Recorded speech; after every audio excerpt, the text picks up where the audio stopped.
Hello everyone and welcome to the very first episode of Let's Make Men Magnetic. If you're seeing me for the very first time, please go check out my profile and check out this particular pinned post. You will get to see what this series is all about and hopefully I'll see you here. Now let's get started. We are going to start with a very small test. I'm about to show you three images and what you need to do is just write one word for each image, what you felt about that person and put that in the comment section. Let's get started.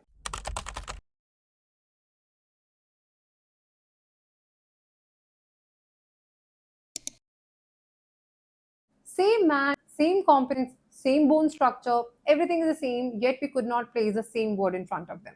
What we just did was done as a part of an experiment in 2006 by two Princeton researchers, Dr. Alexander and Dr. Willis. They called strangers in their lab and gave them a photograph.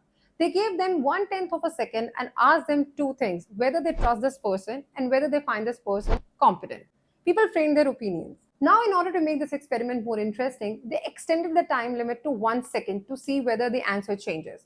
But none of the answers moved. Whatever the brain decided in that flash is the final verdict, and it didn't want to change it. And that's where the magnetic men come into picture. They know very well how they want to land in that 1/10 of a second. They don't want to give this power to someone else, they want to keep that power to themselves. Because if we don't do it consciously by ourselves, the world, like what we just did, is going to do it for you.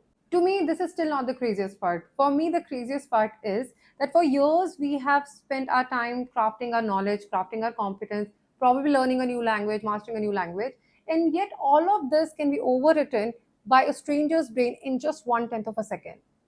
Unless we choose to make sure what is going to happen in that 1/10 of a second. An average man will leave that to chance, but whereas a magnetic man will design its purpose. Here's how you're going to design your 1/10 of a second. You're going to do three simple things. Number one, you're going to find out one important event in this week. It could be a date, it could be a meeting, it could be a demo, it could be a presentation, it could be anything. Second, you're going to write down what do you want to come across in that room. It could be knowledgeable, authoritative, romantic, any word that comes to your mind. Third, go to your wardrobe, pick out one piece that closely resemble to that message. Now, wear that piece on that particular day. Congratulations, you have taken your very first step towards building an intentional presence.